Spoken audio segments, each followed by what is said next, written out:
Welcome to the Deep Dive. We're here, as always, to distill knowledge from, well, quite a stack of sources and give you the clearest insights we can. That's the goal. So today we're tackling a really fascinating question, I think.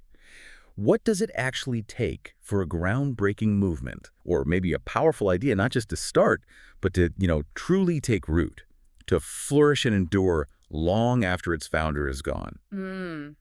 How does that initial spark become a lasting flame?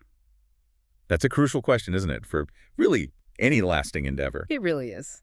And for this deep dive, we're turning our focus to two absolutely foundational figures in the Buddha's early community, the Sangha. We're talking about Sariputta and Moggallana. Often called pillars of the Sangha, right? Exactly, pillars. And their roles were just central, completely central to establishing and spreading the Dhamma, the Buddha's teachings. And it wasn't just that they understood the teachings intellectually, they really embodied them, became living examples for, well, countless practitioners who came after. Right, so our mission today really is to unpack their journey. From seekers to enlightened masters. We want to understand their distinct contributions, because they were different, but also how they complemented each other so beautifully. And that spiritual friendship between them, it's such a core part of the story. Absolutely. We want to uncover the power in that friendship. It's, I think, a story that offers more than just history. It speaks to something deeper about shared purpose, about dedication. Okay, so let's set the scene a bit, because this connection they had, it started long before they even met the Buddha. That's right. They were already inseparable friends, deeply connected by this shared spiritual quest they were on. And they weren't novices. They were respected leaders, each with their own group of ascetics following them.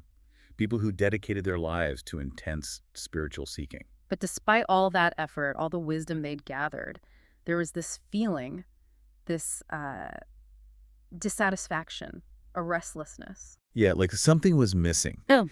They sensed the teachings available back then, well, maybe they were insightful, but they didn't quite offer that ultimate liberation they were searching for. They felt there had to be something more. A deeper truth. Exactly.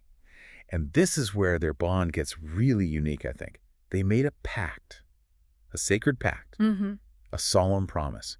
Whoever first discovered the path to the deathless, that ultimate freedom, the end of suffering, would immediately share it, right away, with the other. It's pretty extraordinary when you think about it. Can you imagine making a vow like that, so central to everything you are? It's incredibly compelling, and what's fascinating here isn't just, the personal affection, which was clearly there. It's that their friendship was so fundamentally rooted in this unwavering shared commitment to ultimate truth. Right. This wasn't just a casual agreement over drinks. This pact became the literal vehicle for their eventual liberation. It tells us so much about their state of mind. They weren't just curious.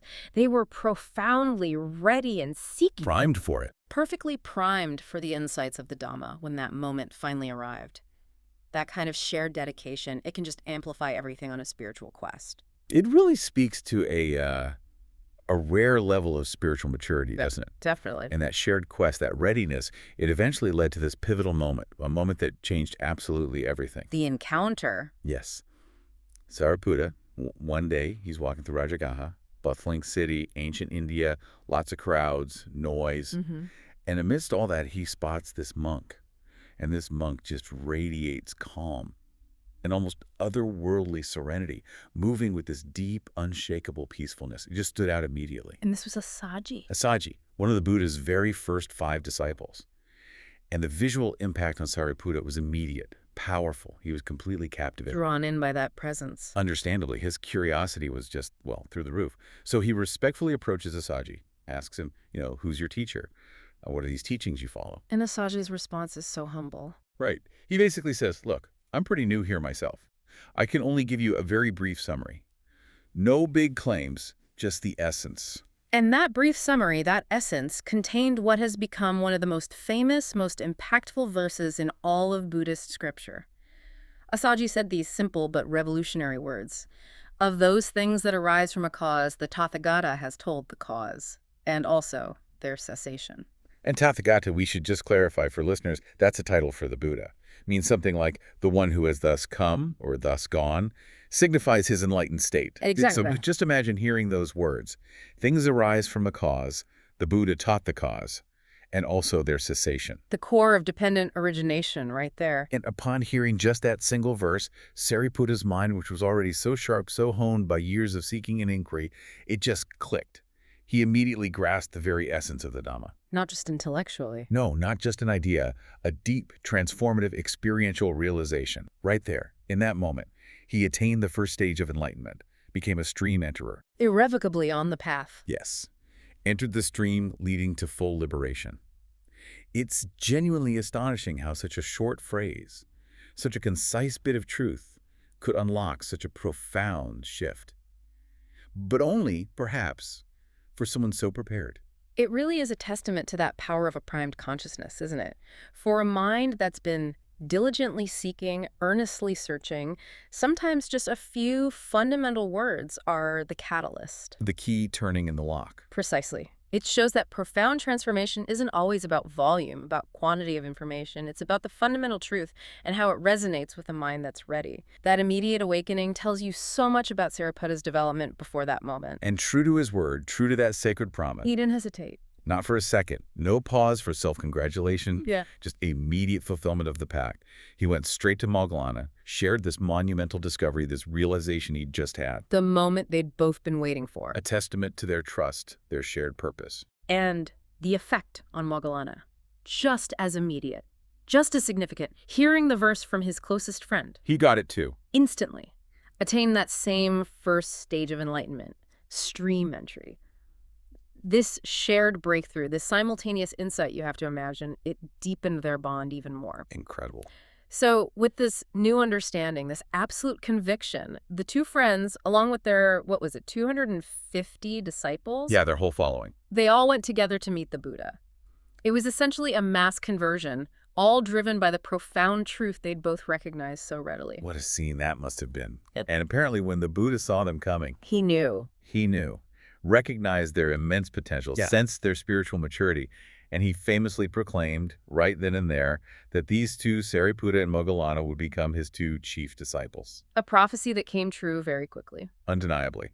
After just a short time studying directly with the Buddha, getting his personal guidance, both Sariputta and Moggallana reached full enlightenment, arahantship. The complete end of suffering. They completely eradicated all defilements, and they swiftly became the Buddha's most senior, most respected, most influential disciples. Exactly as he'd foreseen. So once they reached that state, arahantship, their distinct roles really started to shine within the Sangha, the community. Yeah, the Buddha himself often described Sariputta as the chief of wisdom. And you can see why. Absolutely. He was renowned for his mastery of the Dhamma, just unmatched clarity, incredible logical precision in breaking down even the really complex teachings. Second only to the Buddha himself in that analytical power. Exactly. He provided that essential intellectual framework, that systematic understanding for the whole Sangha. He could make the intricate simple, the profound accessible. A real gift. And then, in contrast, but a perfectly harmonious contrast, you have Moggallana, known as the chief of psychic powers. Which sounds maybe a bit startling today. It can sound startling, yes. He was celebrated for truly extraordinary spiritual abilities. Miraculous potential, they called it. But, and this is crucial, he didn't use these powers for show, not for personal gain. How did he use them then? He skillfully employed them as a compassionate tool to help people, to teach people. Even, the texts say, communicating with beings in other realms of existence. Wow. He was like a living demonstration of the Dhamma's ultimate potential, showing its real-world and maybe other-world impact through direct spiritual experience, through intervention. So if we kind of zoom out, look at the bigger picture. Yeah.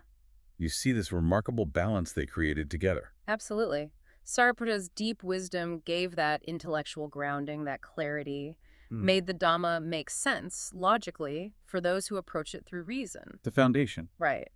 And meanwhile, Moggallana's powers provided this compelling, tangible proof, evidence, if you like, of the Dhamma's liberating potential in ways that went beyond ordinary perception. It wasn't just complementary, it sounds synergistic, like 1 + 1 equaled way more than 2. Exactly. Sariputta built the intellectual structure. Moggallana demonstrated the experiential reality.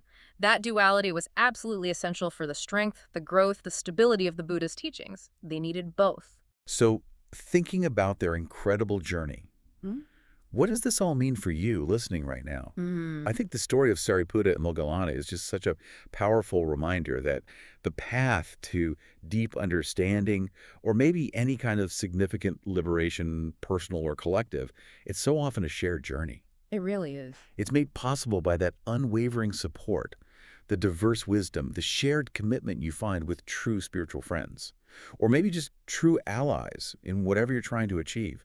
Finding your tribe, the people who share your highest goals, can be just as vital as finding your own path. Precisely. And their story highlights so clearly how diverse strengths, in their case, unmatched wisdom and these extraordinary abilities, how they can complement each other perfectly to solidify a mission to build a community. It's not about everyone being the same. No, quite the opposite. It often thrives on difference. When you have distinct skills, different perspectives, different talents, and you combine them harmoniously, direct them towards a common, higher purpose, you create something much greater, more resilient, more impactful than just the sum of the parts. Yeah. So maybe here's a final thought for you to reflect on. As you go about your day, consider how different forms of understanding, maybe different types of power or skill, when you intentionally, harmoniously combine them with a shared commitment to truth or to a goal, how that can lead to the most profound and lasting impacts in your own life or in any collective thing you're a part of. What kind of pact, maybe, might you forge, and with whom? On your own journey of discovery or creation or achievement, think about the unique strengths you bring and the unique strengths others might offer, and how a shared higher purpose could perhaps unlock potential you haven't even imagined yet.